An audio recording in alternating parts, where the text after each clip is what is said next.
নমস্কাৰ বন্ধুসকল, মই হাতীমা আজি আকৌ আপোনালোকৰ মাজলৈ আহিলোঁ। তো আজি মই জিকা খেতি লৈ দুই এষাৰ কথা আলোচনা কৰিম আপোনালোকৰ লগত। তো জিকা খেতি আমি ছেপ্টেম্বৰ অক্টোবৰ মাহত যদি আমি জিকাৰ গুটি খেতিত দিওঁ তেনেহ'লে আমি জিকাৰ দাম কিমান পাম আৰু কেনেকুৱাকৈ লগাব লাগে, এই খেতিৰ লাভালাভ কি, প্ৰতি বিঘাত আমি কিমান টকা বিকিব পাৰিম। তো আজিৰ এই ভিডিঅ'টো আপোনালোকৰ কাৰণে এই কাৰণেই বনাইছোঁ, বৰ্তমান কিন্তু সময় আমাৰ মাজত আহি পাইছে জিকা, পটল, বিলাহী, জলকীয়া,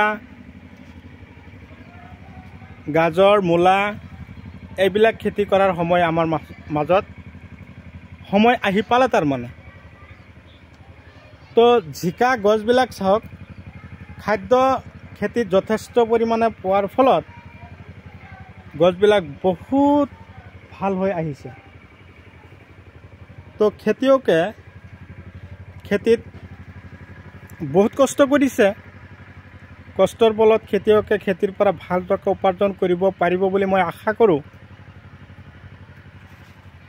তো আপোনালোকে মোৰ ভিডিঅ'টো কোন ঠাইৰ পৰা চাই আছে মই আপোনালোকক অশেষ ধন্যবাদ জ্ঞাপন কৰিছোঁ। আজিৰ এই জিকা খেতিৰ ভিডিঅ'টো আপোনালোকক মই যে ভিডিঅ'টো পঠিয়ালোঁ, আজি মই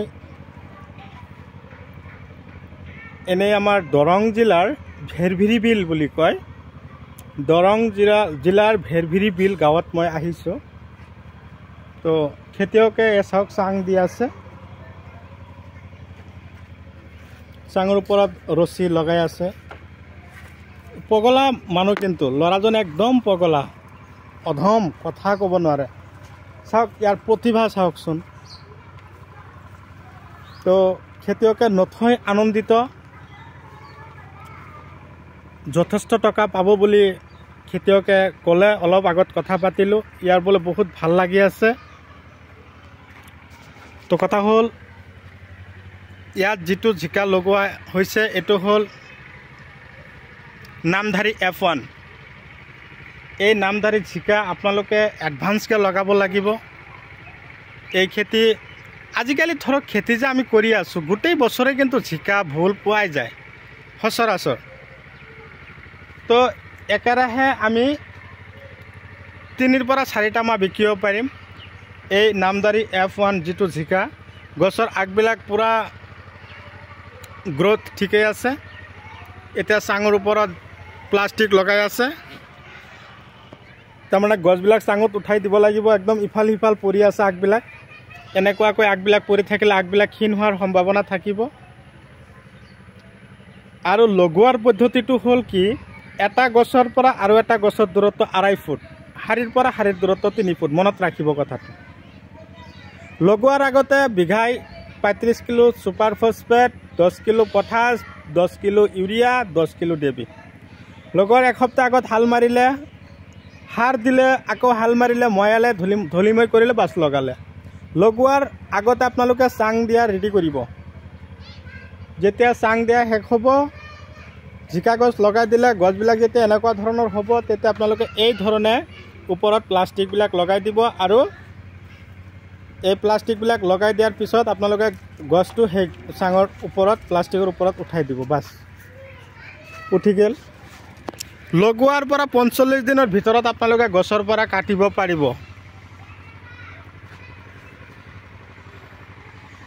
তো খেতিয়কৰ ভাল প্ৰতিভা আছে, খেতি কৰাৰ যিটো প্ৰতিভা বহুত ভাল। আপোনালোকে যদি মোৰ চেনেলৰ নতুন ভিউৱাৰ্ছ হিচাপে আছে তেনেহ'লে মোৰ চেনেলটো ছাবস্ক্ৰাইব কৰি দিব আৰু কাষত থকা বেল ঘণ্টিটো লাহেকৈ বজাই দিব, যাতে এনেকুৱা ধৰণৰ উন্নতৰ খেতিৰ ভিডিঅ'ৰ ন'টিফিকেশ্যন পাই থাকে, আৰু যাতে মই আপোনালোকৰ লগত প্ৰত্যেক দিনাই খেতিৰ ওপৰত ভিডিঅ' বনাই আপোনালোকৰ লগত মই আলোচনা কৰিব পাৰোঁ। তো ইয়াত অলৰেডি 1.5 বিঘা মাটিৰ জিকা খেতি আছে। খেতিয়কে এটা আইডিয়া দিলে মোটামুটি 2 লাখ টকা এটা বিকিব বুলি। তো মোৰো শুনি ভাল লাগিল। তো এতিয়া মই আলোচনা কৰিম গোবৰ সাৰ কিমান দিব প্ৰতি বিঘাত। বিঘা প্ৰতি হিচাপটো মই আপোনালোকক দিয়া আছোঁ। আপোনালোকে 5 বিঘা কৰক, 6 বিঘা কৰক, আপোনালোকৰ হিচাপত পৰি যাব। প্ৰতি বিঘাত আপোনালোকে 1 গাড়ীকৈ গোবৰ দিলে যথেষ্ট। মোটামুটি 18 বা 20 ঠেলা বা 3 পৰা 4 টন গোবৰ দিলেই যথেষ্ট। এতিয়া গোবৰ দিলে, ৰাসায়নিক সাৰ যিখিনি দিলে, হাল মাৰিলে, ময়ালে, লগালে, গছ এনেকুৱা হ'ল। এতিয়া ফলন আহি যাব। এতিয়া আমাৰ আহি যাব এটা হিচাপ, এতিয়া আমি দানা কিমান দিম। দানাৰ প্ৰয়োজন আছে। খেতিত যিমান দানা দিব সিমানে ফলন বৃদ্ধি পাব। উন্নত ধৰণৰ দানাবিলাক কোনবিলাক? ধৰক নেট্ৰোপালছ, ব্লেক পালছ, ব্লেকবেৰী আৰু 95, অজন্তা, কাৰ্বগ্ৰীণ, এইবিলাক দানা আপোনালোকে এইকেইটা দানাৰ ভিতৰত আপোনালোকে চিলেক্ট কৰি আপোনালোকে দিলেই হ'ল। তাৰপিছত হিপাৰ দানাটো আৰু আছেই, বায়'গোল্ড, ব্লেক পাল, এইবিলাকো হিপাৰ কিন্তু ভাল কাম কৰে।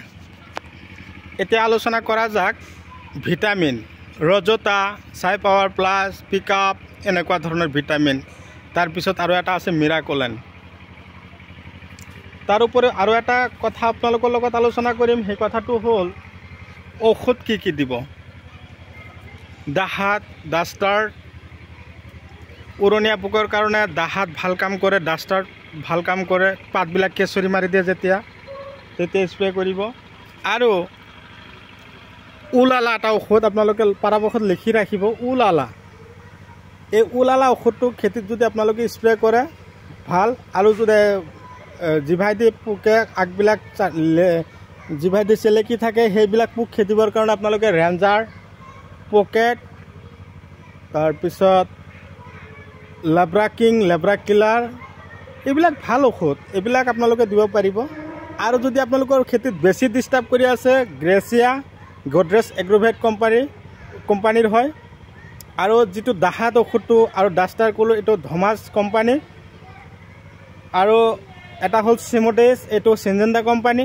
এইবিলাক ঔষধ আপোনালোকে সচৰাচৰ পাবই, কিন্তু আপোনালোকে দানা পোৱা নাই, ঔষধ বিচাৰি পোৱা নাই। মোক আপোনালোকে যোগাযোগ কৰিব। যিমান পাৰোঁ বন্ধু হিচাপে আপোনালোকৰ লগত মই সহায় সহযোগিতা কামনা কৰিম। আমি চবে মিলে আমি যাতে হাতে হাত মিলাই খেতি কৰি আগবাঢ়ি যাব পাৰোঁ, মই সেয়াই কামনা কৰোঁ। তো বন্ধুসকল, মই আৰু বিশেষ আলোচনা নকৰোঁ। যিকেইটা কথা কৈছোঁ আপোনালোকে আশা কৰোঁ কথাখিনিৰ ওপৰত ভিত্তি কৰি আপোনালোকে এনেকুৱা ধৰণৰ খেতি কৰিব। আকৌ মই বিধানটোৰ নাম কৈ দিছোঁ। এইটো হ'ল কি আছিল? বিধানটোৰ নাম কি আছিল? হয়, শুনা পাইছে? কৈ দিলে কচোন। ইফালা पता नहीं ना, कोई भी मालूम नहीं है ना। तो बंधुসকল एरिछु परवर्ती भिडिओत लग पार आशात धन्यवाद।